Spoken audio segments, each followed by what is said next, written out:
Hello everyone, and welcome to another game of Warships. Today it's one of my replays, and I'm in the Shimakaze, a tier 10 Japanese destroyer. I'm on the map the Atlantic. It's a 3-point domination game, pure tier 10, with a carrier, unfortunately. There is also a Stalingrad for radar, and the Stalingrad is technically right here. But so far it hasn't raided me. Now, well, there's the Stalingrad, and it's now inside radar range. Meanwhile, my friendly Petro is radaring the enemy Sommers that has been sitting in smoke for absolutely no reason. Now I could shoot here, which would get me detected, which I don't want. I could try to smoke up and shoot, but I don't think it was worth it. It would give away my position, make it easier for the Sommers to torp me. And you know what? Interesting enough, the enemy Stalingrad retreated, so... I mean, it's pretty obvious that I'm taking this camp. And while I'm on the edge here, I was still inside radar range. So the Stalingrad went in, could have raided me, decided not to, and left. No, wait, now it's reversing back.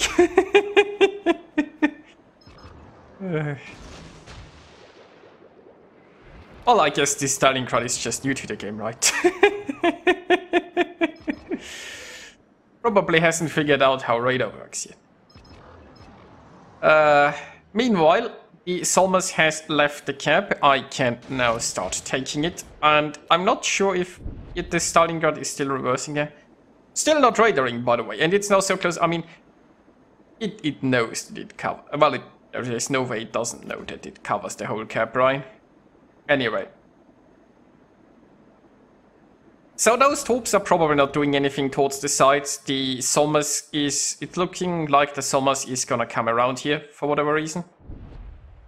The chance of hitting it are very slim. But you know, it's not like I have a good chance torping anything right now. The enemy team seems rather passive. Then again, there's a Kurfürst pushing. Oh, and I torped something. And it was the Stalingrad. It's still not radaring, by the way. I took the entire... I mean, I was inside the cap when it was contested. Then once the Sommers left, I took the entire cap. And the entire time, the Stalingrad didn't raider. Even if you would assume he pressed the wrong button at the start of the game and had it on cooldown, it would have been ready again. Well, okay then. Now at this point... My theory was, okay, so the Sommers is coming around, I can try to spot it, and then with all the ships behind me, we can sink it. Small problem, well actually big problem, considering Kurfürst is quite fat. If I keep going this way, the Kurfürst will get me, right? Kurfürst has 6 kilometer hydro, which means I can't even smoke up, right? If I go further in this direction, as soon as the Kurfürst comes forward, it's gonna spot me. Keep me hydroed and cut me off from any retreat, and then I'd be dead. And we don't want that. So I reluctantly have to turn away, and I suppose leave some fishes for the Kurfürst.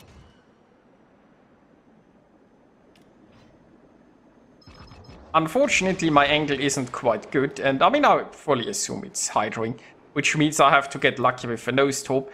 I'm relatively close, about as close as I can get, because as we've said, like 6 kilometers it's gonna hydro me. So I have to hope that at this range the torpedoes are close enough together that he can't quite find the gap, and that I get the nose torp. Meanwhile, you see those torpedoes that have been spotted for a while coming for the poison that is sitting broadside to those torpedoes and not trying to dodge them. Yeah, that poison just ate some. Well, the good news is I've got one torpedo hit into the Kurfürst. If I get lucky with another one, I'd have a flooding that it can't damage con, because damage con the first one. Even if I don't get it, the carrier keeps... And I think the carrier might have even made it turn. Be that as it may, I got my second torp hit and I got a flooding. Meanwhile, there are more Sommers torps. Maybe the poison is paying attention this time. Or maybe the poison is just gonna YOLO the 3 ships that are pushing into the sea camp. Because, I mean, why would you like fight retreat here? I mean, the Kurfürst is pushing into us nicely. If I were this poison, first of all, it would have should have dodged some troops, and then it should be a fighting retreat. I mean, you can still be in secondary range while kiting away and be relatively successful, or I guess you can just eat the troops and then charge everyone. Meanwhile, my division mate is unfortunately gonna be overrun here, and there isn't much way of escaping. I'm still trying to help with the Kurfürst. We also have a Conqueror here, and the carrier is wisely retreating, I guess. Now, it does look like we're gonna get A, so at least there is that. We don't have B, and we are most certainly losing C. Now, the enemy Stalingrad is pushing in. I don't think the enemy Stalingrad realizes that radar is a thing yet. So... But you know, there is something about overconfidence, because it could be that game where the Stalingrad figures out that radar exists. You'll never know, right? It could be like at any moment it could click and it's like, what's this button? Why have I never pressed it? Meanwhile, the Kurfürst is snaking around those troops. Like, it looked like earlier, as if it had Hydro running. It could still be running, or it could be on cooldown, or it could be running right. Like, I have no way of knowing when Hydro is gonna be up. But unfortunately, it's dodging my fishes. The good news is I think our team has this covered.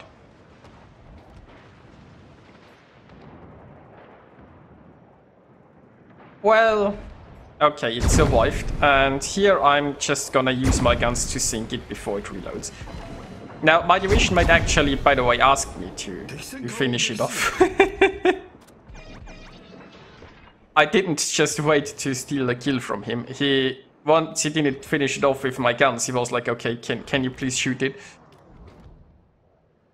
The reason I didn't shoot the Kurfürst a lot earlier or something like this is it would be like you don't want to be spotted inside the secondary range of a Kurfürst, and the little bit of damage I do is usually not worth it.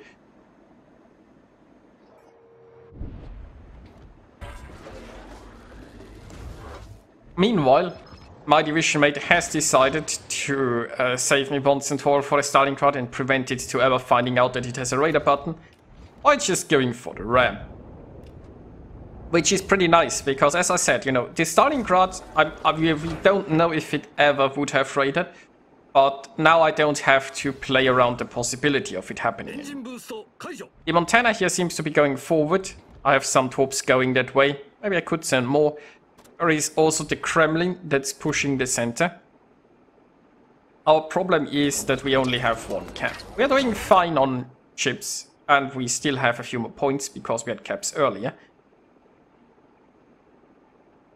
But, you know, we could use another one, or we are going to fall behind. So I've decided to not use my troops against the Montana, because the Kremlin is honestly getting a lot closer, so we're gonna try for that. I have 2 launchers ready. Once again, not the greatest angle there has ever been, but...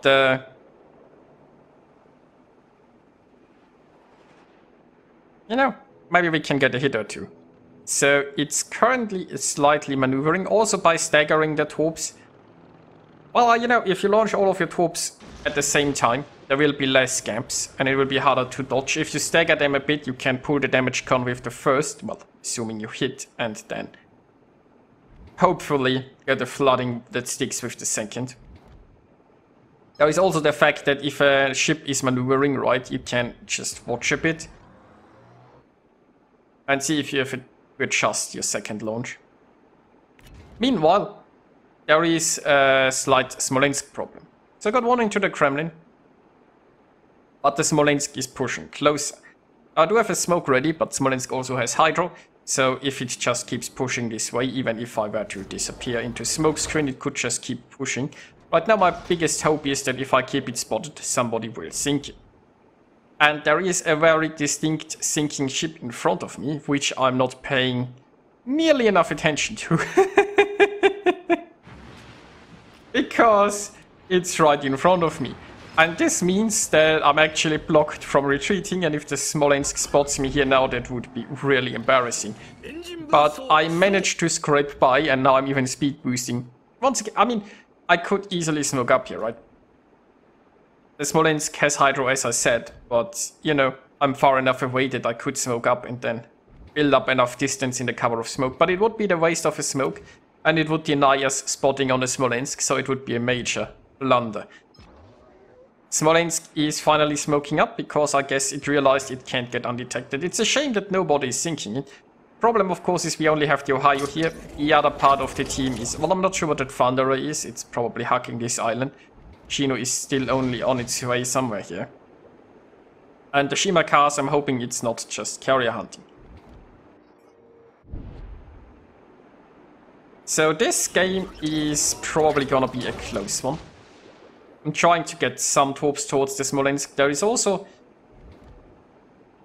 the possibility of an enemy destroyer being around here somewhere. We don't know where the... Oh, we do know where the Elbing is. Well, hello Elbing. The good news is the Elbing has pretty bad high explosive. The bad news is the Elbing has pretty strong armor piercing, so I need to angle. Well, the even worse news is there's a Smolensk. So I need to immediately angle. The Elbing had high explosive loaded, and it's still shooting high explosive, although by now I'm also angling. But if it's shooting high explosive, I'm willing to use my front gun here as well. Now it's trying to smoke up, and let's just admit that this wasn't the best Elbing there is. This was certainly not the best Elbing there has ever been. The Smolensk is unfortunately still surviving. I'm not seeing any torps yet. I mean, Elbing torps would be relatively slow. I'm still maneuvering here a little bit, and I've decided that I'm gonna make some use out of this smoke, not just to disappear, but to actually shoot the Kremlin, because why not? Meanwhile, the enemy Somers is they're still up north. The enemy Montana is also still pretty far away. That's good news. The Smolensk is hopefully going down here. Not a fire on the Kremlin. Now, Kremlin has a very fast recharging damage con, although limited charges, so at this point on the game it's technically possible that it's out of damage cons. And it seems to be turning away from my torpedoes. I don't think my torps are fast enough to catch it, which is a bit of a shame. The Smolensk has been gone by now. Oh, there's another fire. Do we see a damage con? Not yet. Oh, now we see a damage con. You know what would be really nice? A follow-up fire. So, by now, he is up for grabs, right? The Smolensk has been dealt with. The Shima down there has been dealt with. We basically sort of know where all the enemies are. Well, I mean, the carrier is somewhere in the north, I suppose. And the Somers is somewhere on its way there in the north. Might not know the exact positions, but there is nobody stopping B. So I'm slowly creeping forward. I really want to cap B, but we also really need to sink that Kremlin. My smoke is starting to disappear, so I'm gonna stop shooting now, and I'm just gonna go for the cap. And the carrier finished off the Kremlin. We have a very slight points lead. This is soon gonna change because they have two caps, but once I manage to flip the cap, it's gonna go back in our favor. Still a very close game though. Both teams are very high on points, very close together, and we are technically 2 ships ahead. But 3 versus 5, it can change rather quickly. The Ohio, for example, is gonna go down, and then it's gonna be a 4 versus 3. And let's have a look around. So our Thunderer is not the healthiest. Our Shima is half health. That's reasonably enough for a Shima, but you know, against the carrier, you never know. And our carrier should be far enough away to survive. Now, for example, this Montana against the Thunderer, with the hit points, the Montana might easily win this, and then we would be equal on ships. There are still 4 minutes left to play though. And the good thing is I'm gonna cap B. The Shimmer is at least gonna contest C, I suppose. And this will help our points. If we trade battleships, then this won't change much on that front. So there is also still the Somers. But the Somers should be too far away to do anything about A or hunt down our carrier. It might be topping our Thunderer though.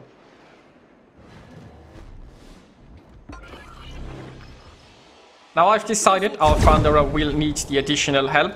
Maybe my torps will hit, maybe they won't. But, you know, together with the Thunderer, I think we can start some fires on that Montana. Technically the Thunderer... Oh no, wait, there's a carrier. I was just saying technically the Thunderer could even use the smoke to drop into concealment if it gets really low and hope that my torps finish off the Montana. But with a carrier that's not gonna happen. So there is a torp with a flooding, still have one launcher remaining. I sort of expected to potentially turn in. I mean, it's getting really low. If we get another... Oh, it's healing. Well, that's bad. Of course, something that I'm not paying enough attention to is that technically I'm a prime target for Sommer's torpedoes. Then again, the Sommers might be torping the Thunder, but even if it torps the Thunderer, right? The torps would go potentially through my smoke screen because the Thunderer is right behind me. And I don't know exactly from which angle the Sommer's torps are coming from, and the answer is right in front of me. So that worked. But wait, there is more. Yeah, this could have gone horribly wrong, but it did. Now we got all the caps. The Shima actually managed to capture C, which is amazing because there was a carrier and oh wait, there is a Sommer's. So we have finally overtaken the enemy on points even, and we have all the camps. And if you hear some weird sounds behind me, that's a cat playing with a toy. Don't worry about it.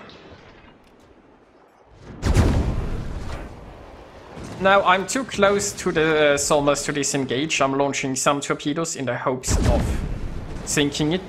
Our Thunderer has been lost. There is nothing here to help me right now. Well, I mean, carrier could technically. But you know, I'm actually doing pretty well in this gunfight. Now the advantage of the Shima is that most of my firepower is located in the rear. So I can be a very small target and kite away. While still having two of my guns ready. Meanwhile the Sommers has to show full broadside. It loses 50% of its gun power. Oh wait, there's an island in front of me. And also my shell's trajectories are better at range. So... the further I get away, basically, the more favored I am in this gunfight. I could have tried at some point to stop shooting, but it takes 20 seconds to go into concealment. And I'm winning this gunfight, so I think I'm just gonna claim this Sommers now. And there we go. And with this, we basically win. This was a nice close game in the Shimakaze, I'd say. Until the very end, there were chances for both teams to win this. Unfortunately, we prevailed. Also, I got to use my guns a bit, I got to use my torps a bit, and overall, pretty fun game. So I hope you guys enjoyed watching this, and I'll see you next time.